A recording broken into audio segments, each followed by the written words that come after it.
Hello, everybody, and welcome to the final devlog for ZOHA, which stands for Zombies and the One Hand Army. This is going to be the final devlog because I've actually finally completed the game. I am not actually running this game in Unity. Instead, I am running this in what's it called? I just realized that video of zombies had part of the Unity backdrop on it. Anyway, I'm running this in its own dedicated application. I do apologize if you hear Slack notifications. I am recording this during my lunch break from work while I'm working at home. So this devlog, I'm going to go over a few of the changes since the last one. I don't actually remember what I did in the last one, but I do know generally a lot of the things that have happened. For example, this starting screen is completely new. Before it was just like a green screen with like the same buttons. Like there was a settings option that you could use to change the volume, but because I could never get the volume to save its status between going into the one scene into another and everything, or going from the game scene back to this one, I just gave up and let people reset it anytime they want from the starting screen or from pause menu, things like that. But it's also going to be a retrospective. So briefly, just to go over, we're going to turn on Dev Tools. The Dev Tools will not show, or they do. The Dev Tool option does not show anything that the dev tools specifically do. I actually forgot some of them. And you just kind of have to push buttons and figure it out. There are some dev tools that explicitly don't tell you that they do anything, but you'll find those out. You can figure them out with enough experimentation. This map may be somewhat new compared to previous videos. In fact, let's go ahead and just open all of it. There are a grand total of 9 rooms. Each one of them is blocked behind a paywall. Behind the points you get from attacking zombies. The 9 rooms are as follows. You start in the kitchen. There's the stoves, and there's a little bit of like a recipe book and everything. There's the main central, I call it like the mixed room or the lobby. It's got like a little bit of features from other rooms. Not too many, but it's just kind of like a central area. Then directly south of that or below it is the cemetery graveyard. It's where you're going to find one of the weapons. Actually, there are 2 weapons in the starting room. There's a weapon in the central room. There's a weapon in the southern room, and there's a weapon in the right room. The right room is essentially just the loo, the John, as you will. The bottom right room is the outdoor area. I mean, considering it's outdoor, it's not really, or I mean, it's inside like enclosed walls. It's not really outdoory, but you get the point. There's trees and stuff. Each of these rooms have different theme. The bottom left is the chapel. There is obviously definitely a funeral service going on here. The top middle I call the junkyard. This is just kind of what the. How did that open and why did it open? I might have to. There might be another bug. This has just a bunch of debris and everything. Just kind of there to like offer obstacles, but also be like a junk area. And this is the pipe room for the restroom and the plumbing of the general area for the top right. And at the top left is the weapon room. This is the room where you are going to go to upgrade your weapons. Now, this room is normally locked behind a secret mechanic that I'll get into later. So, each of these rooms have been done for a while. Rebalancing the weapons actually took a while as well, or not really a while. I retooled a few of them. Some of them were a little too weak early and not really worth getting, especially if you get like the pistol and upgrade it. For example, the shotgun, I wanted to be able to do a lot more damage, especially like if you rush over here to get the shotgun, it should be able to kill, if you get lucky, most zombies in one hit. At least early on. Later on, you might need 2, but then you can, of course, upgrade them. Now, zombies, there are 2 different zombie types. There are the regular zombies, which just run-of-the-mill green zombies. See them right there? They just walk towards you, make really weird noises. The noises can't stack. And then there's what I call the biggins. I'll have to get really lucky to see a big one today. Let's go ahead. Yeah. See, the first one killed a zombie in one hit, second one didn't. I wanted to be a little bit more consistent. Here, let's turn down the volume for me a little bit for everything. It is kind of loud. Granted, it is a gun. Now, another thing that the guns do is whenever there are two ways to reload guns. You could swap between guns by pushing this bottom left button, but you can also reload by pushing this bottom right one. The guns will auto reload in two situations. Like you could click it to manually reload, but if you shoot it and you run out of ammo, and which is indicated in the bottom right corner, you can shoot again and it'll automatically start reloading. Alternatively, if you are at half ammo and then pull back to top-down perspective, it'll just reload automatically for you. Now, I'm hoping I get a big in spawn because that'll be amazing. If you could tell, I'm just planning on doing this all in one take, and I'm hoping nothing bad happens. Oh, nice damage. That's not working. They're all still alive, and there's no big in. Let's see. So, in addition to the weapons, because the zombies gain more health, and they are slowly shimmying their way over, I also wanted the player to feel like they can upgrade their weapon. So there's two ways to upgrade. The upgrader here. Oh, look. Damage increase. Nothing for the shotgun. This is random each time. There's three different types of upgrade, or not different types, but it'll give you 3 random upgrade cards, and it has a random chance to relocate to another upgrade spot. That chance increases the more you use it. So I think after like 5 or 6, it's guaranteed. But there are 3 different upgrade spots on the map, and you can usually try and kind of find where it's going based off just that ambient sound. I want to see if I can get a good upgrade for the shotgun. Nope. But let's see how much damage I do now. Reloading. All right. Are they still stuck there? This might be a kind of bugged ass room. Yep. One of them I think did 50 shot damage per pellet. 34, 60. Yeah. So the upgrades definitely help you out a lot. Because this is wave 2, this is still going to one-shot everything, but you get later on in the game, and shit'll get hairy.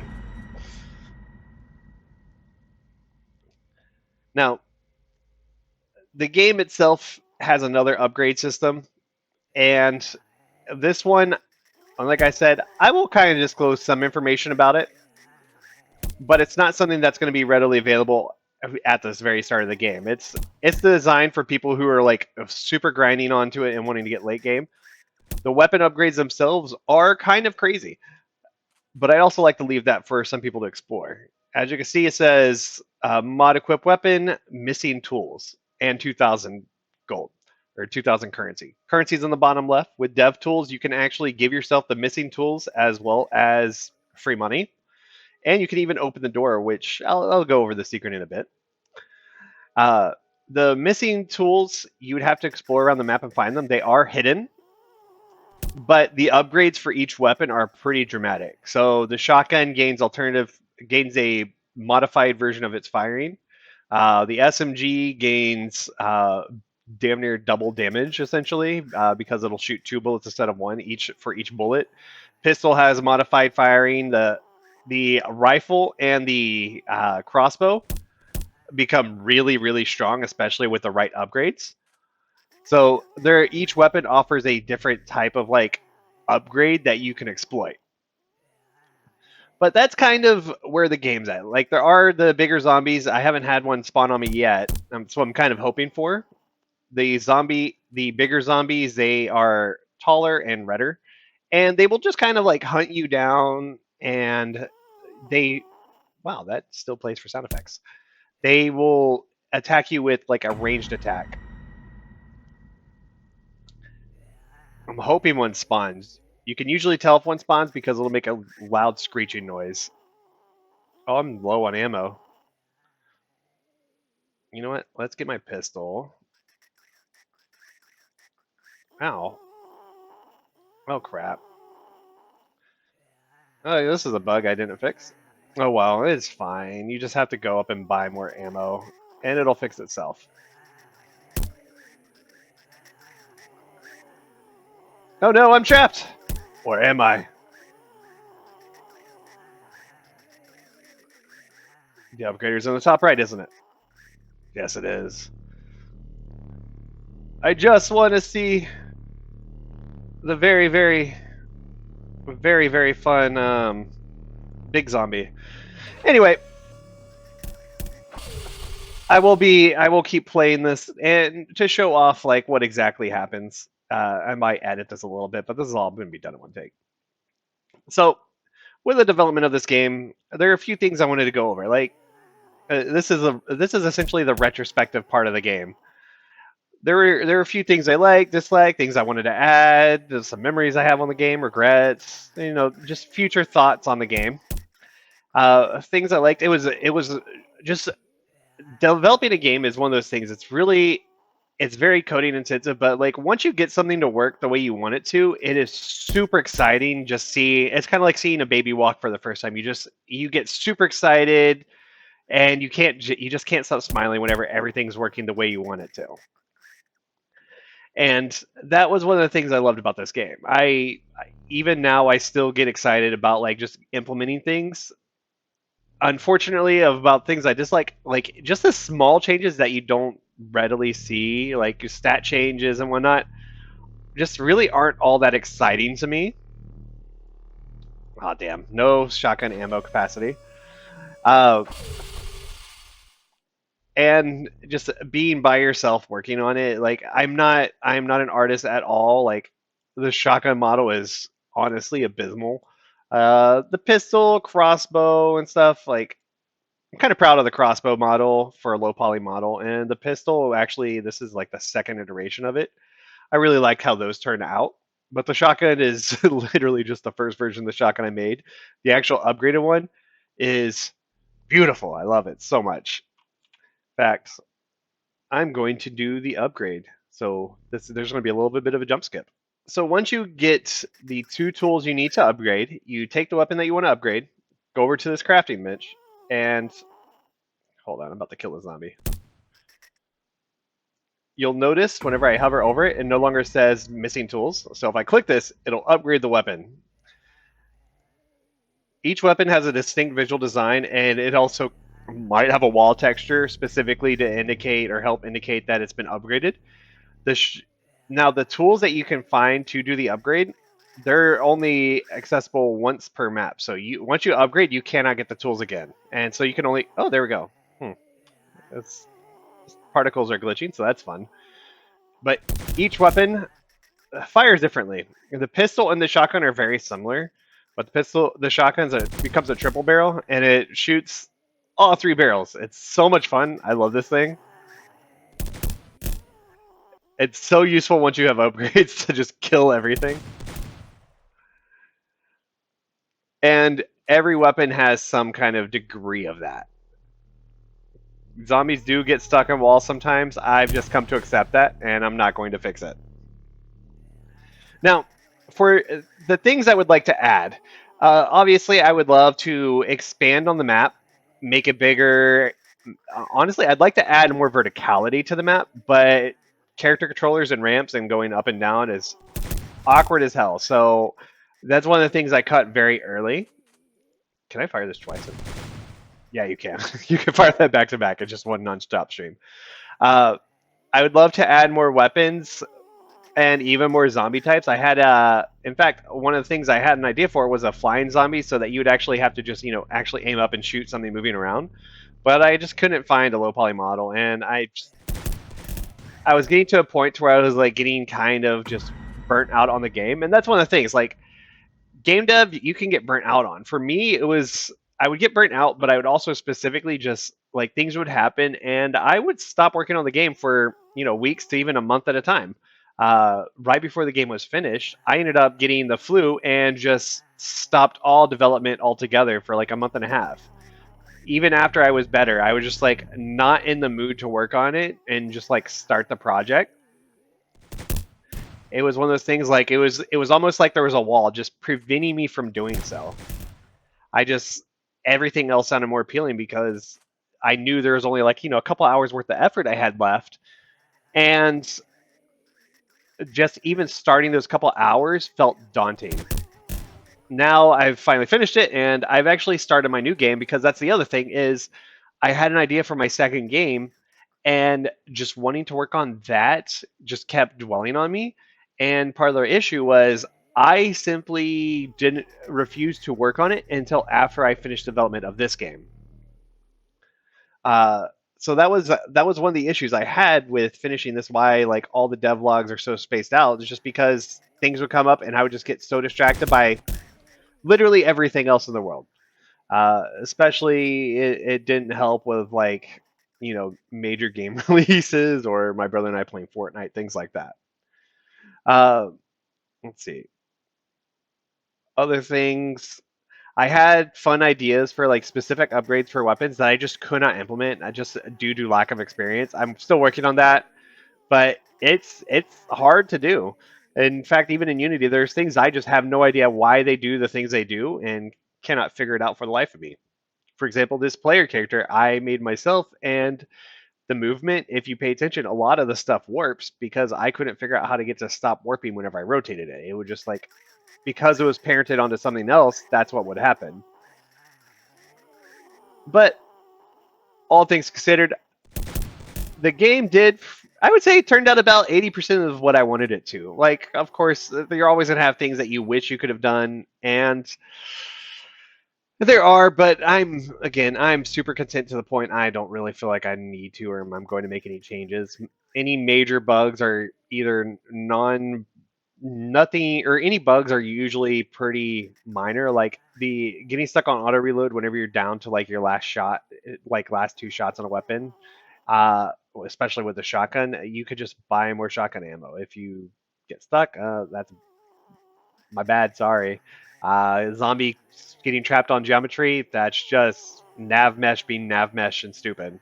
The particles aren't going to kill the game, they just are weird. Maybe that might be a personal computer issue. So those are like the kind of issues I'm seeing that I just at this point I cannot be bothered with, and I would rather work on my new game. This is just my first ever game release. Now, as for how to unlock this door, normally there are bars here preventing access. In order to get into this room, you actually need to go all the way over to the plumbing room. And as I've told one of my friends, basically anything with a hand on it you can interact with. There are 8 valves in here, one for each of the room besides the top left. Oh, nice, that sound effect worked. And essentially, the secret to this is the candles in the rooms. Every single room in this has, or not really candles, but light sources. Every room in this game has a specific light source. This is actually easier to tell in hardcore mode. So if you exit the main menu just to show you hardcore mode. Uh, Also, each of these modifiers can be added to any version of the game. So you could do dev tools, zombie, hardcore zombie, and have access to dev tools. So every room has a certain number of light sources, and that's each of the valves is to indicate which or which room you're supposed to do for that light source. So like there's a valve that corresponds to the middle, left, up, top right, right, bottom, all that. So let me just show you. Here we have 1, 2, 3. Sorry about the volume. Here, let me do this. All right. So yeah, we have 1, 2, and 3. Here we have one singular light source. And in the bathroom, let me open this up real quick. We have 1 and 2. There's no more over here, just those 2 light sources. So that's just a major hint that already we're starting off. If you look, there's a valve here. This is the centermost one in the room. Topmost. Up here is the top right. Here is the left, bottom left, bottom, bottom right, and right. So, yeah, just to show, you go in the order: 1 for middle room, 2 for right room,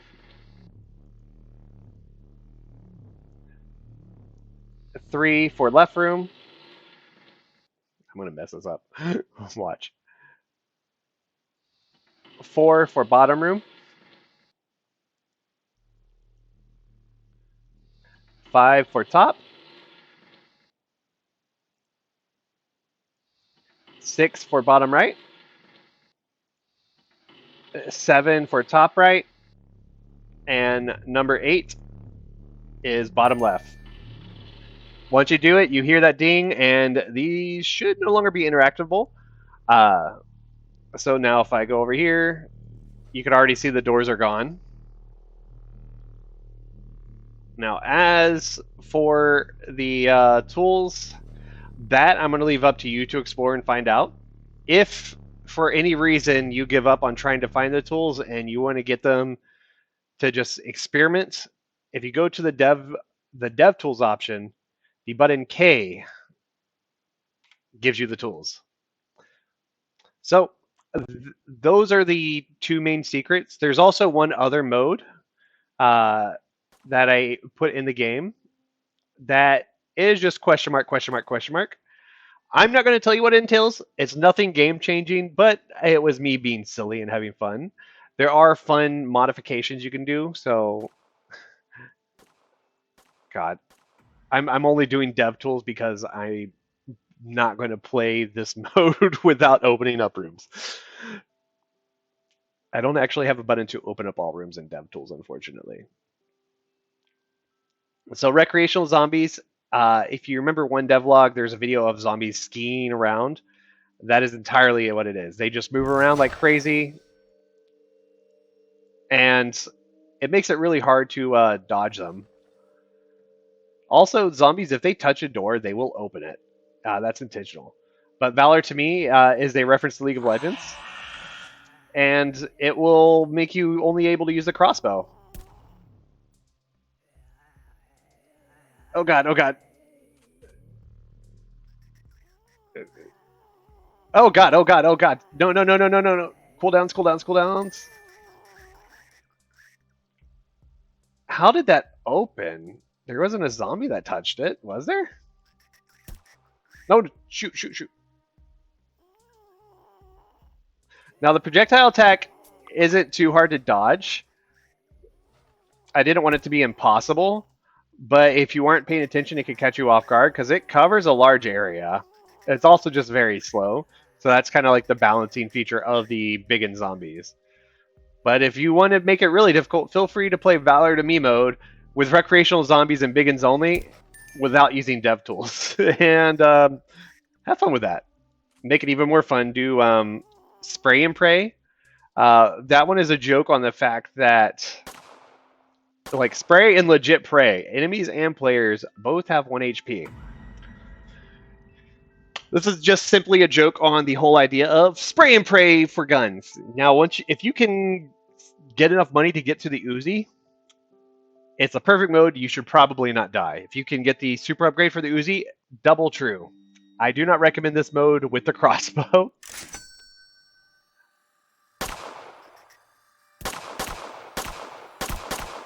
But the main thing you got to be concerned with on this mode is your flanks. If you're not paying attention and a zombie sneaks up on you, you might be a little screwed. Like that.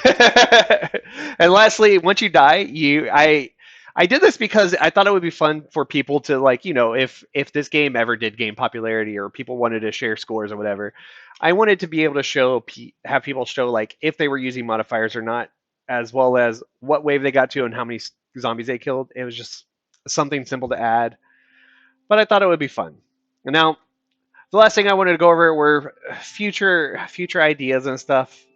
If this game does gain traction and people do, there is the demand to play this and have updates to it. I may make an additional level, add more weapons, actually make more in-depth upgrades. But for right now, I'm not. Right now, I'm focused entirely on my next game, which is a mixture of Frogger and rocket jumping from like TF2 and Quake. I just like the idea of a frog trying to rocket jump past vehicles as well as airplanes and birds and shit. That's going to be my next game. Uh, and I'm just like excited about the prospect of that, especially because it'll be something a lot easier for my wife to just play if she gets bored versus this, which is a lot more complicated. I had her try it and she died in the first wave. Uh, we all learn, how to play things the fun way sometimes. But this is the tentative end of Zombie and the One Hand Army. I hope this kind of rambling video was entertaining for everybody, and I hope you look forward to seeing future projects. I'm going to do more dev. I'm going to do another devlog series for what I call Frocket Lunch, and hopefully people enjoy that as well. Thank you so much, though. If you want to play the game, like I said, or I may have said at the beginning, but it is going to be on my itch.io page. I'm going to link that in the description for the video.